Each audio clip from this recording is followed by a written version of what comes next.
नमस्कार. मुलुंडच्या मिठागरांवर तुमचे सहर्ष स्वागत. ही मिठागरे म्हणजे मुलुंडची खरी ओळख. याच मिठागरांच्या नैसर्गिक विविधतेमध्ये महत्वाची अन्न साखळी आहे. चला तर जाणून घेऊया मुलुंडच्या मिठागरांबद्दल थोडक्यात. ठाणे शहर सोडलं की आणि जसे आपण मुंबईच्या हद्दीत शिरकाव करतो तसे रस्त्याच्या दोन्ही बाजूला पूर्व द्रुतगती महामार्गावर आपल्याला हिरवागार परिसर दिसतो. शेती, हिरवेगार गवत, जुनाट वृक्ष, पाणथळीच्या जागा, मातीच्या पाऊलवाटा आणि मिठाची शेती. खरं तर हा भूभाग एक ग्रासलँड किंवा वेटलँड म्हणून ओळखला जातो. हा भूभाग म्हणजे ठाण्याच्या खाडीचा एक भाग आहे.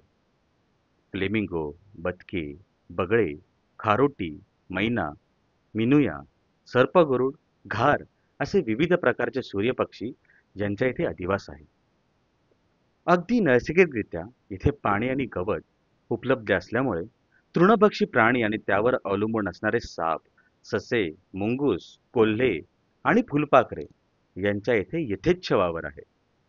उगवत्या सूर्याचे दर्शन घ्यायचे असेल तर ही मिठागरी म्हणजे ऊर्जेचा प्रचंड स्रोत. म्हणूनच इथल्या आगरी आणि कोळी लोकांचे ग्रामदैवत म्हणून उगवता सूर्य आणि मोठ्या बाया यांचे धार्मिक स्थान आहे. दरवर्षी ते जत्रेला स्थानिक गावकऱ्यांची जत्रा भरते. आपल्याला माहितीच असेल की या मिठागरांना आता युनेस्को या नामांकित संस्थेने हेरिटेज दर्जा घोषित केला आहे आणि त्यामुळेच वन विभागातर्फे एक सुंदर असं पक्षी अभयारण्य आपल्याच विभागात द्रुतगती मार्गाच्या डावीकडे साकारत आहे.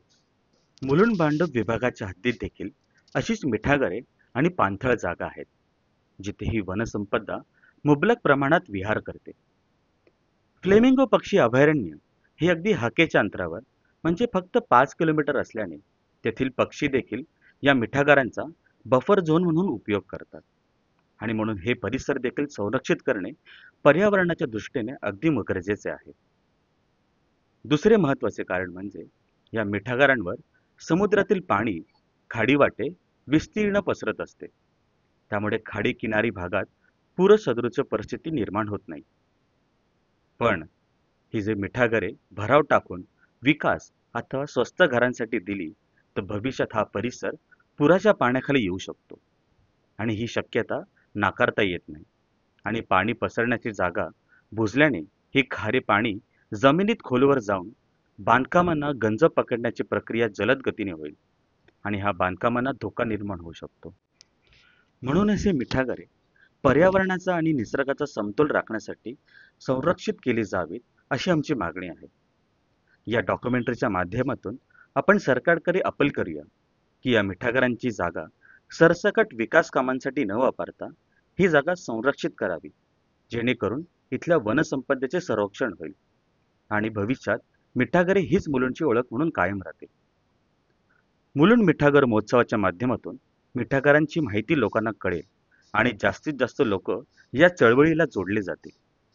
अधिक माहितीसाठी आणि या चळवळीला जोडले जाण्यासाठी किंवा या मोहिमेत काम करण्यासाठी आमच्या सोशल मीडिया साईट किंवा आमच्या कार्यालयाशी संपर्क साधावा. योगेश नामदेव मांजरेकर, संयोजक, मुलुंड मिठागर महोत्सव, अध्यक्ष, केअर प्रतिष्ठान.